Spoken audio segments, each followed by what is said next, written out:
ఒక మనిషి దేహాన్ని ఇల్లుగా చేసుకొని దాదాపు 2000 దయ్యాలు ఆ ఇంట్లో ఉన్నాయి, అంటే ఆ మనిషిలో ఉన్నాయి. పట్టుమని నలుగురు ఉంటేనే కొట్టుకు సత్తారు కుటుంబాల్లో. పిల్లలు కూడా లేకుండా ఒట్టి భార్యాభర్తలు ఉంటేనే 2 రోజులకు ఒకసారి తగాదాడుకొని తన్నుకుంటూ ఉంటారు, కనీసం తిట్టుకుంటూ ఉంటారు. కానీ 2000 దయ్యాలు ఒక మనిషిని ఆవరించి అలాగ ఉన్నాయంటే అసలు వాటిల్లో ఉన్న ఐక్యత మనలో ఉందా? ఒకసారి ఆలోచన చేయండి. రెండవది, అపవిత్రాత్మ ఒక మనిషిని వదిలిపెట్టిపోయిన తర్వాత, ఆ వచనం కూడా మీరు చూడొచ్చు. అసలు దాని ప్రేమ చూడండి, దయ్యపు ప్రేమ. అదే లూకాసు వార్త తీసుకోండి, 11వ అధ్యాయం తీసుకోండి, 24వ వచనం చదవండి త్వరగా. 11:24 లూకాసు వార్త. అపవిత్రాత్మ ఒక మనిషిని వదిలిపోయిన తరువాత అది విశ్రాంతి వెతుకుచు నీరు లేని చోట్ల తిరుగుచుండును. విశ్రాంతి దొరకనందున నేను విడిచి వచ్చిన నా ఇంటికి తిరిగి వెళ్ళుదుననుకొని వచ్చి ఆ ఇల్లు వచ్చి అమర్చిండుట చూచి వెళ్ళి తనకంటే చెడ్డవైన మరి 7 అపవిత్రాత్మలను వెంట పెట్టుకొని వచ్చును. అబ్బా, ఎంత ఐక్యత! అంతకుముందు బెదరో నేను సింగిల్గా ఉంటే నన్ను దాడి చేసి పంపించేశాడు వీడు, ఇప్పుడు మళ్ళా చిక్కాడు, నేను ఈసారి ఒంటరిగా పోతే మళ్ళా నెట్టేస్తాడు, మనందరం కలిసి ఉందాం ఆ ఇంట్లోని. దానికంటే చెడ్డవైన మరి 7 దయ్యములను వెంటబెట్టుకొని వచ్చి ఆ వ్యక్తిలో కాపురం ఉంటాయట. గనుక ఆ మనుషుని మొదటి స్థితి కంటే కడపటి స్థితి మరి చెడ్డదగునని రాయబడి ఉంది. ఒకసారి దేవుడు ఒక దయ్యాన్ని నీలో నుంచి వెళ్ళగొట్టి నిన్ను శుభ్రపరిచి ఆయన నీలో నివసించాలని ఆశిస్తాడు. నీవు ఆయనకు స్థానం ఇచ్చి ఆయన్ని నీలో స్థిరపరచుకుంటే ధన్యుడివి, ధన్యురాలివి. ఇక ఎన్నడూ మళ్ళా దయ్యం వచ్చి నీలో నివాసం ఉండే అవకాశం లేదు. కానీ కొంతమంది ఏం చేస్తారో తెలుసా? దయ్యాన్ని వెళ్ళగొట్టి దేవుడు వచ్చి నివాసం ఉన్న తర్వాత కొద్ది రోజులకు దేవుణ్ణి కూడా వెళ్ళగొట్టుకుంటారు. అంటే దేవుడికి కూడా విధేయత చూపకుండా దేవుణ్ణి కూడా తృణీకరించి అమర్యాద పరచి ఆయనను బయటికి నెట్టేస్తారు, ఆయన వెళ్ళిపోయేటట్టు చేస్తారు. అప్పుడు ఇల్లు ఖాళీ అయిపోయింది. ఈ దయ్యం ఏం చేసిందో తెలుసా? ఒక మనిషిని వదిలిపెట్టిపోయిన తర్వాత దానికి మరి పాత ఫ్రెండ్షిప్ మోజు మళ్ళీ వచ్చి చూస్తూ ఉంటుంది, ఏమన్నా ఆ ఇల్లు ఖాళీ అయిందా. ఎందుకంటే మనుషులు ఎంత చంచల స్వభావులో దయ్యాలకు తెలుసు. మనంతా స్థిరం లేని వ్యవహారం అని దయ్యాలకు తెలుసు, నికరం ఉండదని వాటికి తెలుసు. అందుకే నన్ను ఎల్లగొట్టిన ఈ మనుషుడు దేవుణ్ణి స్వాగతించాడు, ఆయన్ని మాత్రం ఎంతవరకు ఉంచుతాడు లోపల చూద్దాం. కొద్ది కాలం తర్వాత అయినా వెళ్ళగొట్టకపోతాడంటావా, మళ్ళా నాకు స్థానం రాకపోతుందంటావా అని అవి కోటి ఆశలతో మళ్ళా హౌస్ విజిట్ చేస్తుంటాయి అన్నమాట. గృహ దర్శనం చేస్తుంటాయి దయ్యాలు. ఏ గృహం? ఏమండి, మన శరీరం అనే గృహం, దాన్ని దర్శిస్తూ ఉంటాయి. ఒకవేళ అది ఎన్నిసార్లు వచ్చి చూసినా లోపల దేవుడు కూర్చున్నాడు అనుకో, ఇక అది రాదు, ఇక వేస్ట్. ఎన్నిసార్లు పోయినా మరి లోపల దేవుడికి స్థానం ఇచ్చేసాడు, ఇంకా ఎక్కువైపోతూ ఉన్నాడు కాబట్టి ఇక నాకు ప్లేస్ దొరకదులే అని ఇంకో కొత్తోడిని చూసుకుంటుంది. అది 1, 2, 3 రౌండ్లు వేసిన తర్వాత ఏ ఒక్క రౌండ్లోనైనా సరే లోపల దేవుడు లేడనుకో, ఇల్లు ఖాళీగా ఉందనుకో, ఇంట్లో ఎవరు లేకపోతే ఖాళీగా ఉంటుంది, శుభ్రపరిచి ఎక్కడదక్కడ సామాగ్రి ఎక్కడక్కడ పెట్టి ఉంటుంది. ఇంట్లో నివాసం ఉంటే వాడబడతా ఉంటాయి, పాత్రలన్నీ ఊడ్చి అమర్చి ఉండవు. ఇంట్లో మనుషుల నివాసం ఉంటుంటే పాత్రలు అల్మరాల్లో నీట్గా ఉంటాయా? తీసి వాడుకుంటూ ఉంటారు కదా. కాబట్టి ఆ ఇంట్లో అంటే లేదా ఆ వ్యక్తిలో దేవుడు ఉన్నాడా లేదా అని వచ్చి చూసుకుంటుంది. లేకపోతే ఈసారి సింగిల్గా రాదు, గతంలో సింగిల్గా వస్తే నెట్టేశాడు కదా. అందుకని వెళ్ళి దానికంటే చెడ్డమైన మరి 7 దయ్యాలతో మాట్లాడుకుంటుంది, అపవిత్ర ఆత్మలతో. నేను సింగిల్గా పోతే నెట్టేస్తున్నాడు వాడు, వాడి బలం ఎక్కువైపోతూ ఉంది, కొంచెం మీరు నాకు కోఆపరేట్ చేయండి, అందరం కలిసి అందులో ఉందాం, ఈసారి వాడు బయటికి వెళ్ళగొట్టడానికి వీళ్ళు లేకుండా వాడిని జరగొడదాం అని వెళ్ళి ఐక్యత కలిగి 7 దయ్యాలు దాంతో కలిపి 8 మొత్తం కలిసి లోపల ఉంటాయి. కాబట్టి లోపలికి వచ్చిన దేవుణ్ణి వెలుపలికి పోనీయకుండా కాపాడుకోవాలి. మన లోపలికి ప్రవేశించిన దేవుణ్ణి ఆయన వెలుపలికి వెళ్లకుండా కాపాడుకోవాలి, ఎప్పటికప్పుడు జాగ్రత్త పడాలి. నేను దేవునికి నివాసంగా ఉన్నానా, లేకపోతే దయ్యాలకు నిలయంగా ఉన్నానా? నా శరీరాన్ని ఏది వెళ్తుంది, నా శరీరాన్ని ఏమి వెళ్తున్నాయి, నా కళ్ళని ఏమి వెళ్తుంది, నా నోటిని ఏది వెళ్తుంది, నా చెవుల్ని ఏమి వెళ్తున్నాయి, నా చేతుల్ని, నా కాళ్ళని, నా హృదయాన్ని ఏవి వెళ్తున్నాయి? దయ్యాలు వెళ్తున్నాయా లేదా దేవుడే వెళ్తున్నాడా? దేవుడు వెళ్ళినట్లయితే ఆ లక్షణాలు వేరు, దయ్యాలు వెళ్తే ఆ లక్షణాలు వేరు. మీకు ఈజీగా అర్థమైపోతుంది. మన కళ్ళని దేవుడే ఏలుతుంటే ఏది పడితే చూడటానికి మనకు మనసు ఉండదు. మన చెవులను దేవుడే ఏలుతుంటే పనికిమాలిన మాటలు వినటానికి మనకు మనసు ఉండదు. మన నోటిని దేవుడే ఏలుతుంటే ఏది పడితే అది మాట్లాడడానికి, ఏది పడితే అది పలకటానికి తొందరపడం, చాలా జాగ్రత్త పడతాం, నోరు అదుపులో ఉంటుంది. మన చేతులను దేవుడు ఏలుతుంటే ఏది పడితే అది చేయటానికి చేతులు మనం తొందర పెట్టం చేతుల్ని. మన పాదములను దేవుడే ఏలుతుంటే ఎలా పడితే అలా నడవటానికి ఇష్టపడం, ఎటు పడితే అటు నడవటానికి ఇష్టపడం, కంట్రోల్లో ఉంటుంది. కానీ దేవుడు వెళ్ళకుండా ఒకవేళ దయ్యం వెళ్తే నోటికి హద్దు ఉండదు, ఏది పడితే అది మాట్లాడతారు. కంటికి హద్దు ఉండదు, వాళ్ళ ఇష్టం ఏదైనా చూస్తారు, ఇంత ఫీలింగ్ ఉండదు. సినిమాలు, సీరియళ్ళు మాత్రమే కాకుండా అశ్లీల చిత్రాలు చూడటానికి కూడా వెనకాడరు. అశ్లీల చిత్రాలు చూస్తున్నప్పుడు ఏమాత్రం ఫీలింగ్ లేకుండా అది చూస్తా ఆనందిస్తూ ఉన్నారంటే డౌట్ లేదు, నీ 2 కళ్ళ మీద దురాత్మ కూర్చుంది. డౌట్ లేదు, అది కూర్చుంది, నీ కళ్ళను అది ఆకర్షిస్తూ ఉంది. నీకు పదే పదే అది చూడాలనిపిస్తూ ఉంది. అది చూడటం ద్వారా కామము రేపబడి దుష్కామ ప్రవర్తనకు లోనై నువ్వు నీచమైన ప్రవృత్తికి దిగజారాలి అనేది కోరుతుంది. అందుకే హేయమైనవి ఎన్నో నీకు అందుబాటులోకి వచ్చేటట్టు ఈరోజు ఎవ్వరికి వాళ్ళకే పర్సనల్ లైఫ్, వ్యక్తిగత జీవితం, అందులో కొన్ని వస్తువులు వాటిని చూసి సర్వనాశనం కావటానికి అనుకూలమైన మార్గాలు. దయ్యమో నీ కళ్ళ మీద కూర్చుందంటానికి ఏది అయినా చూస్తావు, నీకు వీసుమంత ఫీలింగ్ ఉండదు. కొంపదీసి ఇది వింటున్న వాళ్ళు, ఇది చూస్తున్న వాళ్ళకి ఎవరికైనా అలాంటి పరిస్థితి ఉంటే జాగ్రత్త. అదుపు లేని నోరుగా నీది ఉంది అంటే అందులో దయ్యం కూర్చుంది. అబద్ధాలాడే నోరుగా, మోసపుచ్చే నోరుగా, వంచన చేసే నోరుగా నీ నోరు హద్దు అదుపు లేకుండా ఉంది అంటే అందులో అబద్ధమాడే ఆత్మ కూర్చుందే. ఏదైనా చూడటానికి ఇష్టపడుతున్నావు, ఏదైనా చూడటానికి నీ కళ్ళు ఆరాటపడుతున్నాయంటే కళ్ళ మీద కూర్చుంది ఒక ఆత్మ. కళ్ళు ఎంత సైజు, అందులో ఆత్మ కూర్చోవటం ఏందని నన్ను వెటకారం చేయకండి, లేఖనంలో ఉంది. మీకాయా ప్రవక్త గురించి రాశారు. 1 రాజుల గ్రంథము చివరి అధ్యాయంలో మీకాయా స్టోరీ ఉంటుంది. అహాబు రాజు పరిపాలనలో ప్రవక్త మీకాయా. మీకు చాలాసార్లు చెప్పాను, మళ్ళీ చెప్పాల్సిన అవసరం లేదు. పరలోక సైన్య సమూహము గ్యాదర్ అయి ఉంటారు దేవుని సింహాసనం చుట్టూ. అక్కడ దేవుడు అడుగుతాడు ఆ సైన్య సమూహాన్ని, అహాబు రామోత్ గిలాద్ మీదకి వెళ్ళి అక్కడ వాడు చచ్చునట్లు అతన్ని ఎవరు ప్రేరేపిస్తారు అని అడుగుతాడు. అందుకు ఆ సైన్య సమూహాలు కొందరు ఇలాగున కొందరు అలాగున చెప్పుచుండిరి. అయితే వారు చెప్పే ఆలోచన దేవునికి నచ్చలేదు. అయితే ఒక ఆత్మ ఆయన ఎదుటికి వచ్చింది. ఆ ఆత్మ ఏమన్నాడు తెలుసా? యెహోవా ఎదుటికి వచ్చిన ఆత్మ, దేవా నాకు సెలవివ్వు, నేను వెళ్ళి వాడు అక్కడికి వెళ్ళి యుద్ధంలో చచ్చేటట్టు నేను చేస్తాను. ఎట్లా చేస్తావంటే, నేను వెళ్ళి అహాబు ప్రవక్తల నోట, ఎక్కడ? అహాబు ప్రవక్తల నోట అబద్ధమాడు ఆత్మగా ఉందును, వాళ్ళ నోట్లో కూర్చుంటాను నేను పోయి. అప్పుడు వాళ్ళందరూ సత్యము పలకరు, అబద్ధమే పలుకుతారు. సత్యము ప్రవచించరు, అబద్ధమే ప్రవచిస్తారు. ఏమని ప్రవచిస్తారంటే, అహాబు రాజా నువ్వు రామోత్ గిలాద్ మీదకి యుద్ధానికి పోతే చస్తావని చెప్పరు. నేను వాళ్ళ నోట్లో కూర్చుంటాను కనుక వాళ్ళు నువ్వు అక్కడికి వెళ్ళు, జయం పొందుతావని చెప్తారు. వాళ్ళు తప్పుడు జీవితంలో బతుకుతున్న వాడిని ఖండించడానికి ఇష్టపడరు. నొప్పింపక తానొవ్వక తప్పించుకు తిరుగువాడే నేర్పరి సుమతి అన్నట్టు ఖండించరో, గద్దించరో, బుద్ధి చెప్పరో, సరిచేయరో. వాడు తప్పుడు త్రోవల్లో ఉండగానే, వాడు వంకర టెంకర మార్గాల్లో ఉండగానే దేవుడు నీకు తోడై ఉన్నాడు, దేవుడు నిన్ను దీవిస్తాడు, దేవుడు నిన్ను ఆశీర్వదిస్తాడు. ఎట్టబడితే అట్ట బతుకుతూ ఉండు, దేవుడు నీకు తోడై ఉన్నాడు. ఆల్రెడీ వాడు చెప్పేది అబద్ధాలే. వాడు దుష్టుడు, వాడి భార్య దుష్టురాలు, వాడు దుష్టక్రియలు చేస్తున్నాడు. జీవము గల దేవుని ప్రవక్తలను ఆ దుర్మార్గురాలు చంపిస్తుంటే వీడు వంత బలుకుతున్నాడు. అయినా సరే ఆ అబద్ధీకులు ఏమంటున్నారు? దేవుడు నీకు తోడై ఉన్నాడు, నువ్వు వెళ్ళు, ఎక్కడికి వెళ్ళినా జయమే. ఎట్లా వచ్చిందిరా జయం?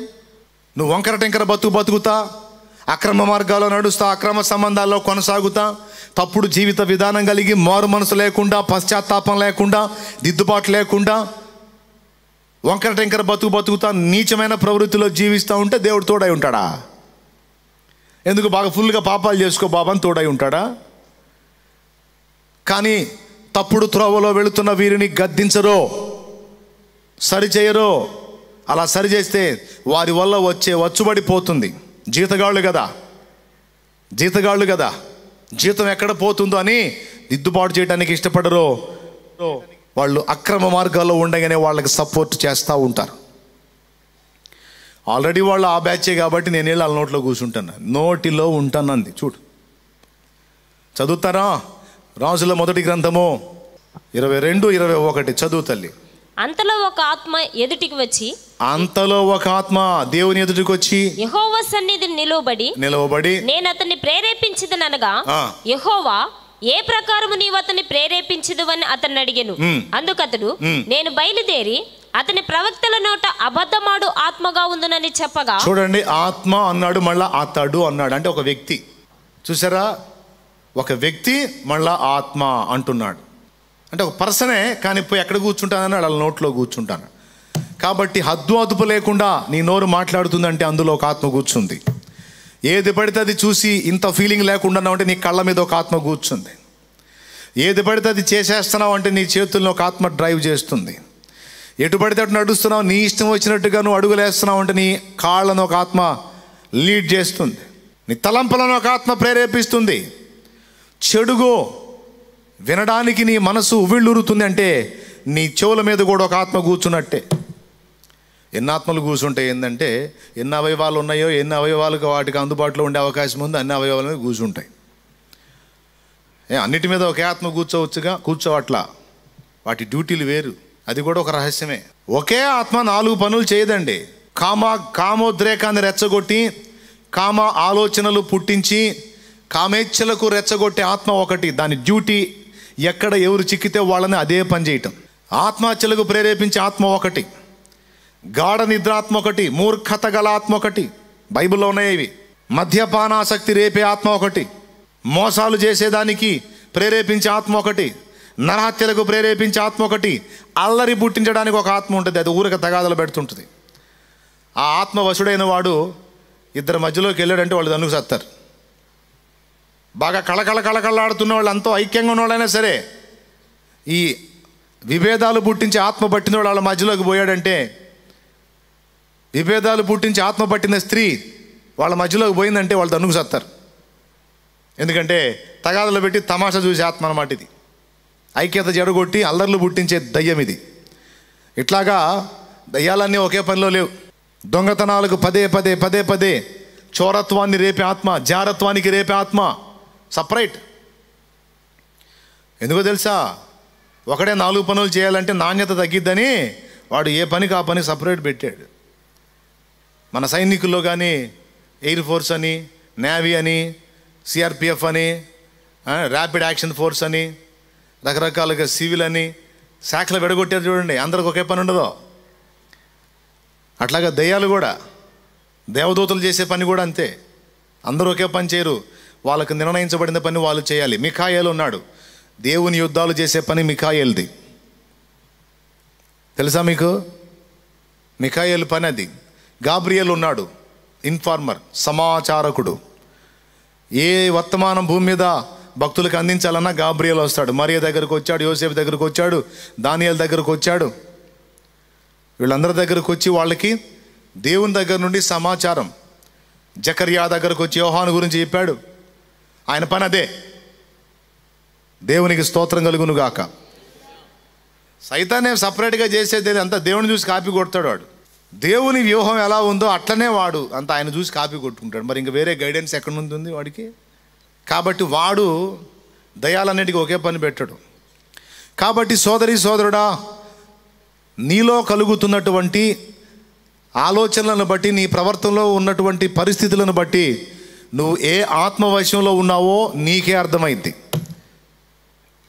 దేవుని ఆత్మవశంలో ఉంటే ఆ లక్షణాలు కనపడతాయి, ఈ దురాత్మల వశంలో ఉంటే ఈ లక్షణాలు కనపడతాయి. ఒకవేళ ఇప్పటికే ఇందాక నేను చెప్పిన చెడిపోయిన లక్షణాలు కలిగి ఉంటే అర్జెంటుగా వాటి నుంచి విడుదల కొరకు అవసరమైతే చల్లబడింది కనుక, దేశం చల్లబడింది కనుక ఒక 3 రోజులు ఉపవాసం ఉండి ఆ ఉపవాస ప్రార్థనలో పెనుగులాడి వాటి నుంచి బయటపడు. దేవా, ఈ పాపిష్టి బలహీనతల్లోంచి, ఈ అశ్లీల చిత్రాలు చూసే బలహీనత, ఈ మద్యపానాసక్తి, జారత్వం పిచ్చి, ఈ దూషణ మాటలు, ఈ ద్వేషాలు, ఈ కల్మషం, ఈ మోసాలు చేయటం, ఈ దొంగతనాల పిచ్చి, ఈ దరిద్రగొట్టు లక్షణాలు, ఈ సెల్ ఫోన్లో పదే పదే వేరే రకరకాలు చూసేటువంటి ఈ దరిద్రగొట్టు వ్యసనం, సెల్ ఫోన్లో పేకాడే పిచ్చి, రియల్గా విడిగా పేకాడే పిచ్చి, ఇవన్నీ కూడా నన్ను దురాత్మే ప్రేరేపిస్తుందన్న సంగతి నాకు అర్థమైంది. నేను వీటి నుంచి మనస్ఫూర్తిగా విడుదల పొందగోరుతున్నాను. అందుకే ఇదిగో నా పొట్ట మార్చుకుంటున్నాను. కాబట్టి నా ఆసక్తిని దృష్టించి వాటన్నిటి నుంచి నన్ను విడిపించి నన్ను నీ నివాసంగా చేసుకొని నాలో నీవు నివసించు తండ్రి అని పిలో.